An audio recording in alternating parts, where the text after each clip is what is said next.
I'm Lily Baker, 30 female. I live in a small, quiet town, in a cozy apartment above a secondhand bookshop, which is just as idyllic as it sounds. As a librarian, my life is built around the comforting rustle of pages and the hushed respect of shared stories. It's a peaceful existence, one I've carefully curated to be the complete opposite of the noise and drama of my family home. This carefully constructed piece was about to be shattered by a single, embossed invitation that felt more like a summons than a celebration. Before this story unfolds, I'd love to connect with you. Please let me know in the comments where you're watching from and what time it is in your corner of the world. It's amazing to see how far these stories can travel. The invitation arrived on a Tuesday, a day usually reserved for the quiet hum of the library's archives and the scent of aging paper. It was thick, creamy cardstock, embossed with gold calligraphy that screamed expensive. My sister Chloe was getting married. Of course, I already knew this. For the past 6 months, it had been the sole topic of conversation in every phone call with my parents. Chloe's wedding wasn't just an event. It was the social coronation she had been planning since she was old enough to watch princess movies. My relationship with Chloe was complicated. She was the sun around which our family orbited. A bright, dazzling, and often scorching celestial body. I, on the other hand, was the quiet, distant moon content in my own shadowy orbit. Chloe was a social media manager, a job that perfectly suited her personality. Her life was a meticulously curated feed of perfect moments, filtered smiles, and sponsored happiness. She thrived on attention while I did everything I could to avoid it. Our parents, David and Susan Baker, were the loyal astronomers charting Chloe's every move. My father, a sales manager, saw Chloe's social climbing as a reflection of his own success. My mother, a homemaker, had poured all her unfulfilled ambitions into her youngest daughter. Chloe was her masterpiece. I was the rough draft she'd shoved in a drawer. I slit the envelope open with a letter opener shaped like a tiny sword, a gift from my only real friend, Ben. Inside, the invitation detailed a lavish ceremony at a countryside estate that cost more per night than my rent for a year. Tucked inside was a smaller, handwritten note on my mother's personalized stationery. Lily, it began, her script a series of sharp, perfect peaks. We need to talk about your role in the wedding. Call me tonight at 7 p.m. sharp. There are considerations. The word considerations hung in the air like a threat. I knew exactly what it meant. It meant me. My quietness, my simple clothes, my lack of a plus one, my job that they deemed unambitious. I was a series of considerations, a problem to be managed. That evening, I called at exactly 7 p.m. My mother answered on the first ring. Lily, I was just about to call you, she said, her voice crisp and businesslike. Did you receive the invitation? Yes, it's lovely, I lied. It was ostentatious. Good, now about the wedding. Chloe has a very specific vision, a perfect day. Every detail has been planned to create a seamless, elegant aesthetic. I waited, knowing the other shoe was about to drop. And well, your father and I and Chloe, we all feel that. Perhaps it would be better if you weren't in the bridal party. Your style is just so different, and we can't have you bringing one of your friends. She meant Ben, whose tattoos and laid-back demeanor she found appalling. I wasn't expecting to be a bridesmaid, Mom, I said, my voice flatter than I intended. Good, that makes this easier, she said with a sigh of relief. But there's more. We need you to coordinate with the wedding planner about your attire. Chloe has a color palette, and we need to make sure you don't clash. And we'll be seating you at a table near the back with some of your father's business acquaintances. Less pressure for you that way, you see. You won't have to make small talk with all of Chloe's glamorous friends. It was a masterclass in passive aggression honed over 30 years. Every word was designed to make me feel small, out of place, a blemish on their perfect family portrait. I understand, I said, the words tasting like ash. I'll be sure to coordinate. There's one more thing, dear, she added, her voice dropping to a conspiratorial whisper. The photographer, he's very high-end, very artistic. Chloe is worried that, well, she wants the family photos to be perfect, for her portfolio. Chloe's portfolio was her Instagram feed. She thinks, and we agree, that maybe you could just slip out before the main family portraits. It's better, just the four of us, the core family. It presents a cleaner image. The line went silent. For a moment, I couldn't breathe. It wasn't just that they were pushing me to the side. They were erasing me. They wanted all the benefits of saying they had two daughters without the inconvenient reality of my existence messing up their aesthetic. Lily, are you there? I'm here, I said, my voice a hoarse whisper. A cold, hard knot of anger began to form in my chest. It was a feeling I had suppressed for years, a dormant volcano stirring to life. So let me get this straight. You want me to attend the wedding, but you want me to be invisible, a well-dressed ghost? Don't be so dramatic, Lily, she snapped. We just want what's best for your sister. This is the most important day of her life. Surely you can understand that. After all we've done for you, you owe us this, you owe your sister this. The phrase, after all we've done for you, was the final blow. It was their trump card, the one they played whenever I failed to meet their expectations. It referred to the college tuition they'd paid, the roof they'd kept over my head, the basic duties of a parent, reframed as a debt I could never repay. I have to go, Mom, I said, my voice dangerously calm. I have something on the stove. I hung up before she could reply, my hand trembling. I sank onto my sofa, the opulent invitation lying on the coffee table like a beautiful, poisonous snake. They wanted me to be a ghost? Fine, I would give them exactly what they wanted, I would vanish, but I would do it on my own terms. The quiet, accommodating Lily they had always known was about to check out, leaving behind a silence they would never be able to fill. The library had taught me many things, but the most important was this. Sometimes the most powerful statement is the absence of words, and my absence would be a story they'd never forget. A week passed. The silence from my end was, I knew, unsettling for my mother. She expected me to call back, either chastened and apologetic or ready for a fight. I gave her neither. Instead, I let her calls go to voicemail, each message growing progressively more irritated. Lily, call me. Lily, we need to finalize the numbers. Lily, this is getting ridiculous. You're being incredibly selfish. Finally, I answered. It was a Saturday morning. I was sitting with Ben at our favorite cafe, a place with mismatched furniture and the best coffee in town. He watched me as I looked at the caller ID, his expression a mixture of concern and support. You got this, he mouthed. I took a deep breath and answered. Hi, Mom. Lily, finally, I've been calling for days. I was starting to think something had happened to you. It was a lie. She was thinking I was ignoring her, which was true. I've been busy with work, I said calmly. I've had some time to think about Chloe's wedding and the considerations. Good, she said, mollified. I knew you'd see sense. We just want a perfect day. I understand, and I'm willing to comply with all of your conditions, I said. Ben raised an eyebrow. I held up a hand to stop him from interrupting. I won't be in the bridal party, I'll sit at the back, I'll even wear whatever color you want, and I will make myself scarce for the family photos. I could hear the relief in her voice. Oh, Lily, thank you, I knew you'd understand. This makes everything so much simpler. But I said, letting the word hang in the air, I have one condition of my own. The line went quiet. My mother was not used to me having conditions. A condition, what on earth for? For my attendance, for my compliance, for my invisibility, I said, my voice hardening slightly. I want you to pay me back. Pay you back for what? Your father and I have given you everything. This was it. The moment I had been dreading and preparing for my entire life. Not everything. You've forgotten about Grandma Rose's inheritance. My grandmother, my mother's mother, had been the one person in my family who had truly seen me. She was a storyteller, a woman with a wild heart and a love for the unconventional. She had encouraged my love of books, my quiet nature, my refusal to be a carbon copy of my sister. When she died 10 years ago, she had left a small inheritance specifically for me and Chloe. It wasn't a fortune, but it was significant, $15,000 each, to be given to us on our 25th birthdays. Chloe had received hers right on time. She'd used it to fund a 6-month eat, pray, love trip through Southeast Asia, which she'd extensively documented for her followers. When my 25th birthday had rolled around, however, the story was different. My parents had sat me down and explained that they had invested my share. They said it was for my own good, that I was too impractical to handle such a sum. They had used it, I later found out, to pay for a new extension on their house, an extension that included a home office for my father and a craft room for my mother. When I'd protested, they deployed their usual weapon, guilt. We needed this, Lily. The house was getting so cramped, don't be so ungrateful. The inheritance was a gift from Grandma Rose, I said into the phone, my voice shaking slightly but firm. It was legally and morally mine, you took it. I want it back with interest. That is the most absurd, ungrateful thing I have ever heard, my mother shrieked. We used that money for the family, for this house, the house you grew up in. You used it for a renovation you wanted. You didn't ask me, you told me. You stole from me, Mom, and now you want me to play the part of the dutiful, invisible daughter at the wedding you're paying for with money that should have been mine. So here's my condition.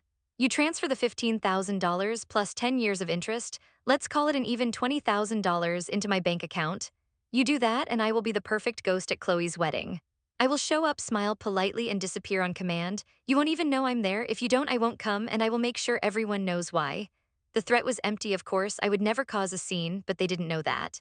They only knew the power of appearances. My absence would be noticed, questions would be asked, and the perfect, seamless narrative of their perfect family would have a gaping plot hole. You're blackmailing us, she whispered, horrified. No, I said, a strange sense of calm washing over me.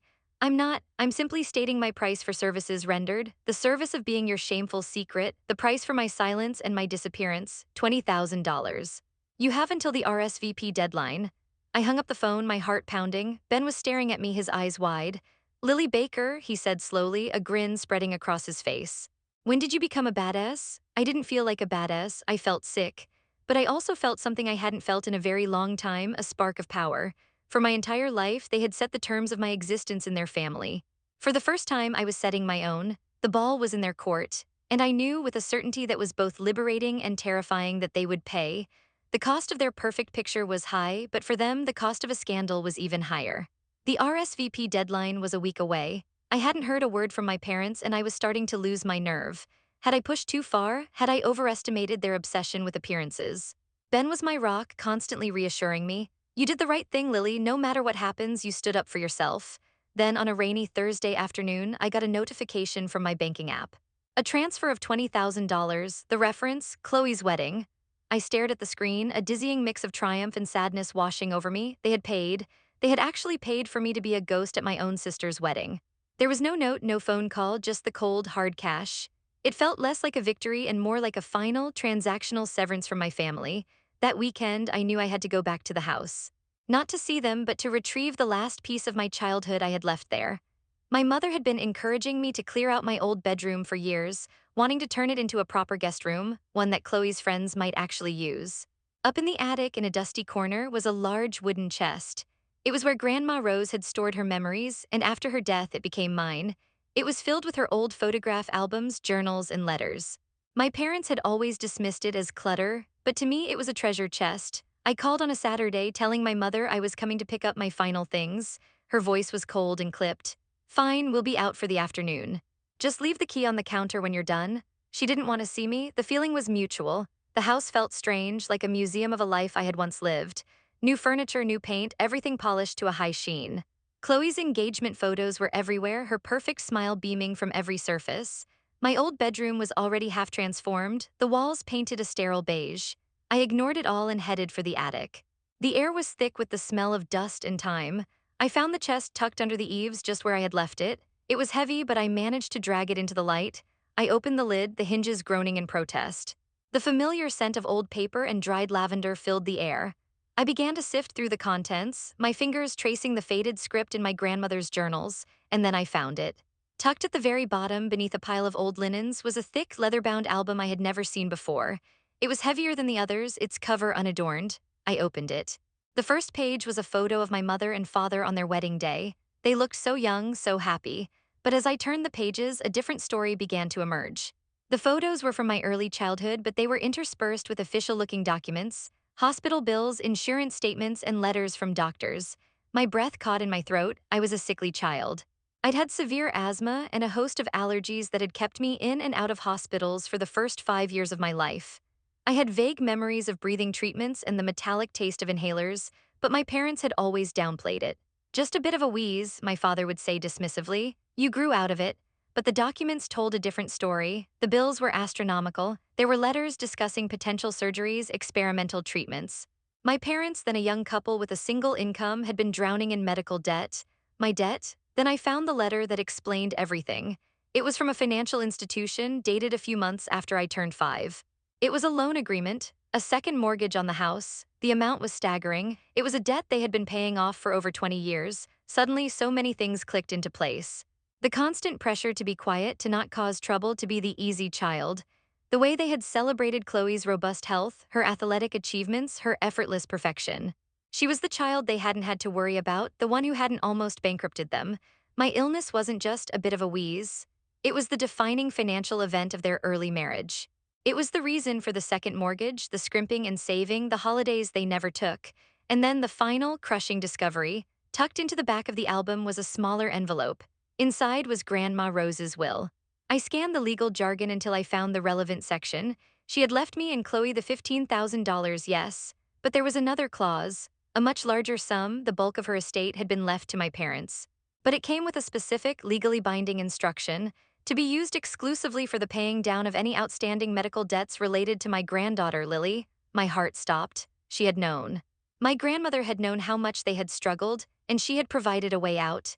This money, a sum far greater than what they'd inherited for themselves, was meant to free them from the burden I had inadvertently placed on them. But they had never used it for that. They'd paid off the second mortgage, yes, but they'd also used the rest to build their extension, to buy new cars, to fund Chloe's perfect life. And they had taken my smaller personal inheritance as well, not because they needed it, but because they felt entitled to it. They saw it as reimbursement for the hardship I had caused them. The anger from the phone call was nothing compared to the cold, hollow rage that filled me now. It wasn't just about the money, it was about the narrative. They had painted me as the ungrateful child, the difficult one, the financial burden. They had used my childhood illness as a justification for a lifetime of emotional neglect and financial theft. They had taken my grandmother's act of love and twisted it into something ugly and self-serving. I sat there in the dusty silence of the attic for what felt like hours. The story of my life, the one I had always been told, was a lie, a carefully constructed fiction designed to make them the heroes and me the villain. I carefully packed the album and the will into my bag. I closed the chest, leaving the rest of the memories behind. As I walked out of that house for what I knew would be the last time, I wasn't a ghost anymore.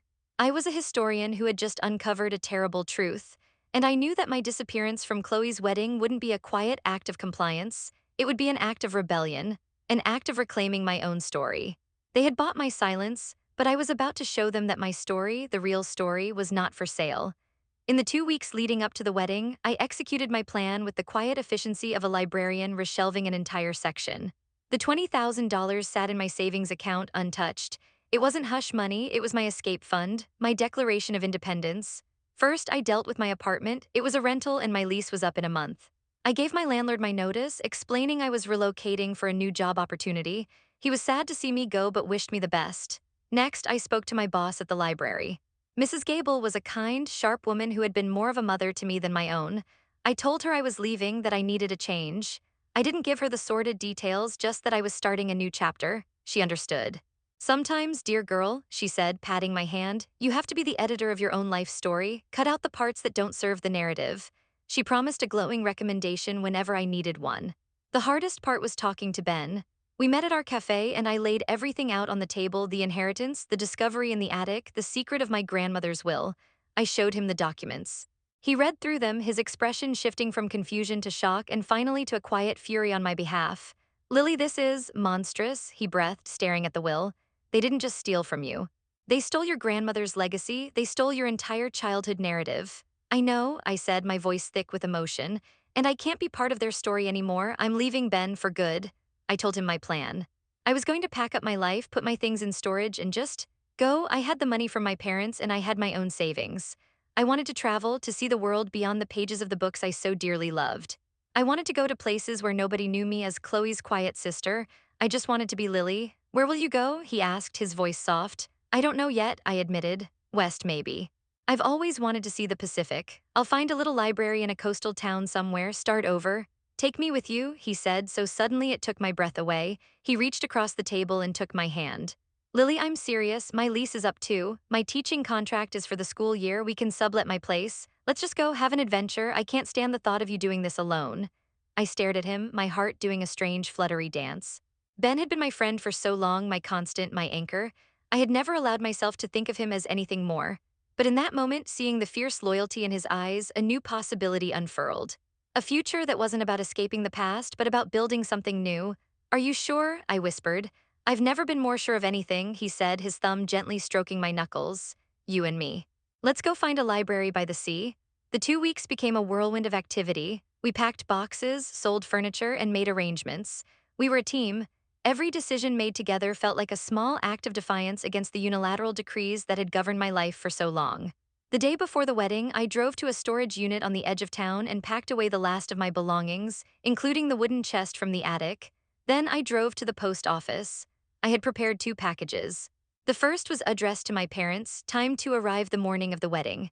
It contained the leather-bound album, the hospital bills, the second mortgage agreement, and a copy of my grandmother's will.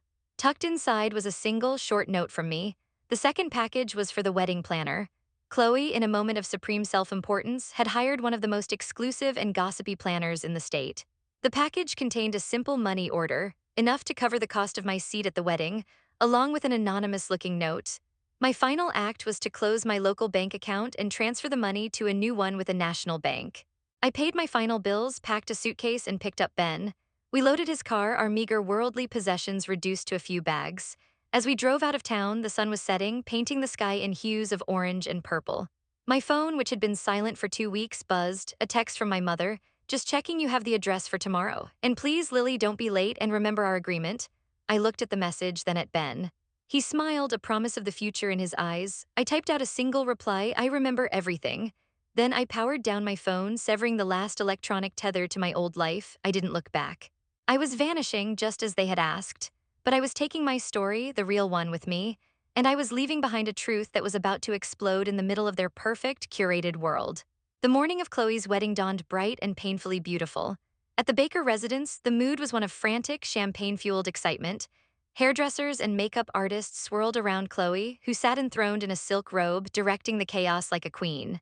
Susan Baker was in her element, overseeing every detail. She felt a smug sense of satisfaction. The Lily problem had been handled.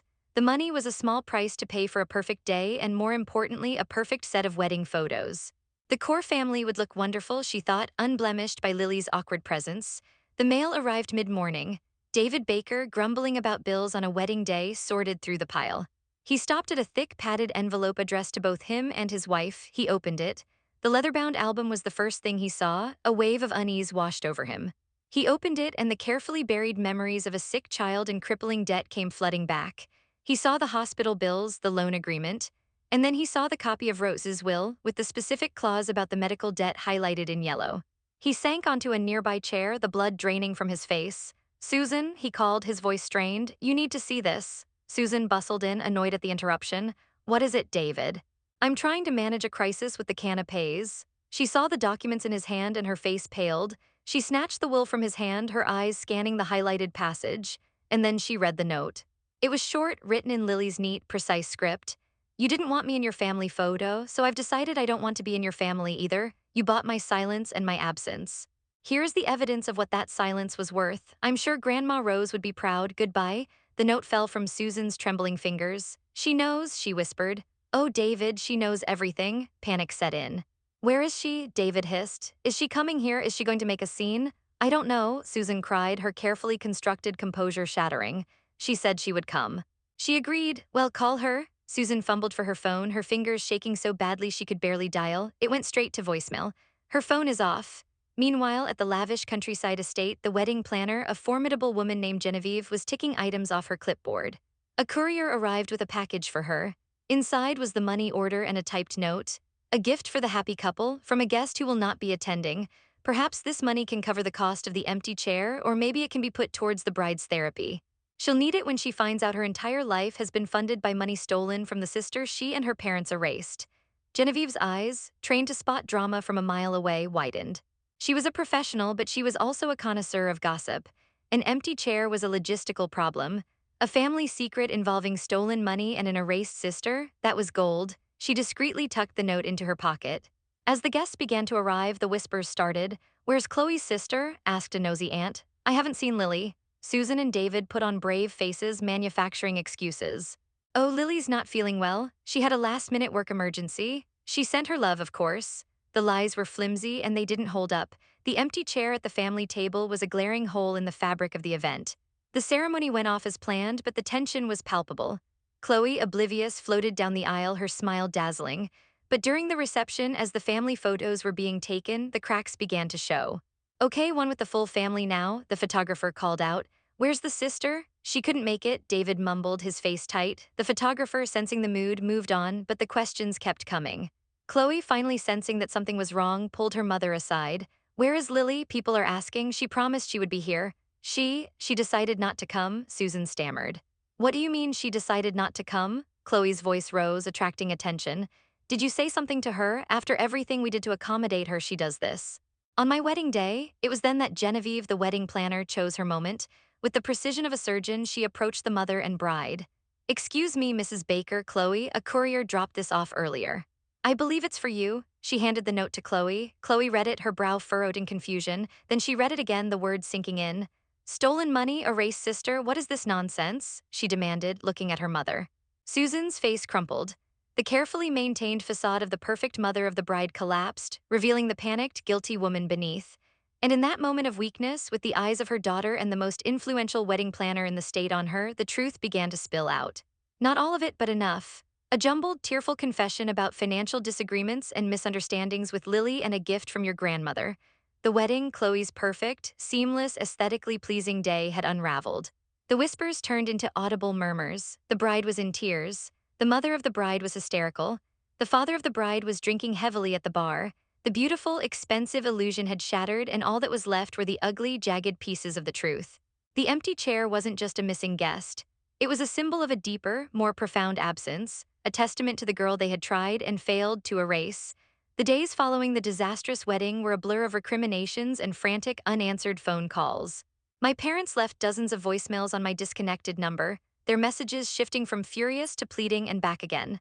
They tried my old email, my social media, which I had already deactivated, even calling the library, only to be politely informed by Mrs. Gable that I no longer worked there. Chloe, according to a mutual cousin who managed to find my new, private Instagram account, had a complete meltdown. Her honeymoon was a tense, miserable affair. Her husband, a man who had married into what he thought was a perfect family, was now getting a crash course in the Baker family's dark secrets. Her meticulously crafted wedding posts were tainted by comments from guests asking what had happened with her sister. The seamless narrative had been irrevocably broken. The story, as it always does in small, interconnected circles, began to spread. Genevieve, the planner, was discreet but effective. She didn't need to shout the details from the rooftops. A well-placed whisper here, a suggestive comment there, and the high society of their town knew that something was deeply rotten in the state of the Baker family. About a month after the wedding, I decided it was time to give them an explanation. Not for their sake, but for mine, I needed to close this chapter completely. Ben and I were in a small coastal town in Oregon. We'd found a little cottage to rent for a few months, and I had already started volunteering at the local library. The Pacific Ocean was a constant, soothing presence, its vastness making my old life feel very small and very far away. I wrote a long email and I sent it to my parents and to Chloe from a new, anonymous address. I imagine you have a lot of questions, I began, and I imagine you have already answered them with a story in which I am the villain, the selfish, jealous sister who ruined a perfect day. But you know better than anyone that your family is built on stories, and it's time you heard the true one. You didn't just ask me to be quiet at a wedding, you asked me to validate a lifetime of being treated as a problem. A flaw in the family portrait, you asked me to disappear, I simply took you at your word. You see, I found the album in the attic, I found the bills, I found the second mortgage, and I found Grandma Rose's will, the real one. I know that my childhood illness was a hardship. I know it was a financial burden you never expected. I can only imagine how scary that must have been, but you had a choice. Grandma Rose gave you a choice. She gave you a way out, a way to lift that burden. But you chose to see her gift not as a relief, but as an opportunity. You didn't just pay off the debt, you enriched yourselves. You built a new life on the foundation of that secret. And to justify it, you had to create a story. In your story, I was the expensive child, the difficult one. My inheritance, the small amount she left just for me, wasn't a gift. In your minds, it was a reimbursement. A debt I owed you for the crime of being sick as a child. You stole from me, but worse, you stole my story. You made me believe I was less, that I was ungrateful, that I was a burden you had so graciously shouldered. You made my sister, the healthy child, the golden one, and you taught her to see me the same way. The $20,000 you sent me wasn't blackmail, it was severance. It was the price of my freedom from your toxic, carefully curated fiction. It was the cost of my silence, a silence you desperately needed to maintain your perfect world. But my story is no longer for sale, I am not your ghost. I am not your shameful secret. I am a woman who is building a life of her own, far away from your suffocating narratives. Do not try to find me, do not try to contact me. This is the last you will ever hear from me. I am erasing myself from your life just as you tried to erase me from your photo. The difference is my erasure is a choice, it is an act of strength, yours was an act of shame. I hope one day you can find it in yourselves to tell Chloe the truth, the whole truth. She deserves to know that the perfect life she has been living was financed by a lie that cost you a daughter. Goodbye, I pressed send and a profound sense of peace settled over me. It was done, the final word had been written. Ben, who had been reading over my shoulder, wrapped his arms around me. I'm proud of you, he whispered. I didn't know if they would ever understand. I didn't know if Chloe would ever get the full truth from them, but it no longer mattered. Their story had no power over me anymore. I was the author of my own life now, and the next chapter was just beginning. Years passed. The silence I had promised was a silence I kept. My new life on the coast was quiet, but it was a vibrant, joyful quiet, not the suffocating silence of my childhood. Ben and I built a home together filled with books, laughter, and the salty scent of the sea. We adopted a scruffy dog from the local shelter. I eventually became the head librarian in our small town, a role I cherished. Ben taught history at the local high school, beloved by his students for his passion and his collection of band t-shirts. We were happy, genuinely, peacefully happy. I never went back, I never looked them up online. I created a new world for myself and I protected it fiercely. But sometimes the old world finds a way to send an echo. It came in the form of a letter forwarded from Mrs. Gable, my old boss, who was the one person from my past with whom I had maintained a discreet, yearly contact. The envelope was addressed in unfamiliar handwriting. Inside was a letter not from my parents but from Chloe. Her handwriting was messy, tear-stained in places. It was a long, rambling letter, a confession and an apology all in one. She told me that my email had blown their family apart. Her marriage had crumbled a year after the wedding, her husband unable to cope with the lies and the constant drama. She had confronted our parents, armed with my words, and had forced the entire, ugly truth out of them. She had seen the will, the bank statements, the proof of it all. The golden child's perfect world had been built on a foundation of sand, and she had been left standing in the ruins. I was so angry, she wrote, at them for lying to me my entire life, but mostly I was angry at myself. Because a part of me deep down had always known. I knew how they treated you, I saw it, and I let it happen, I benefited from it. I was complicit in your erasure, Lily. And I am so sorry. She told me she had spent the last few years in therapy. She had sold her expensive condo and was living a much simpler life. She was working for a nonprofit, something she found fulfilling in a way her old job never had. She wasn't asking for forgiveness, she wrote. She knew she didn't deserve it. She just wanted me to know that she saw the truth now, that she saw me. Our parents are old and lonely now, the letter concluded. They live in that big house, a monument to their bad choices. They lost both their daughters, one to their lies and one to the truth. I hope wherever you are that you are happy. You deserve it. You were always the strong one, Lily. I just wasn't brave enough to see it. I folded the letter, a single tear tracing a path down my cheek. It wasn't a tear of sadness, but of release. The final ghost of my past had been laid to rest. Ben came in then holding 2 mugs of tea. He saw the letter in my hand, the look on my face. You okay? He asked softly. I looked up at him, at this kind, wonderful man who had seen me when I felt invisible. I looked around at our little home, a sanctuary built of love and truth. I'm okay, I said, and I knew it was the truest thing I had ever said. I'm more than okay. My family had wanted to erase me from their story. But in the end, they had only succeeded in setting me free to write my own. And it was a much better story. A story of healing, of love, of a quiet life by the sea. A story where the librarian, the quiet girl who was supposed to be a ghost, finally became the hero of her own tale.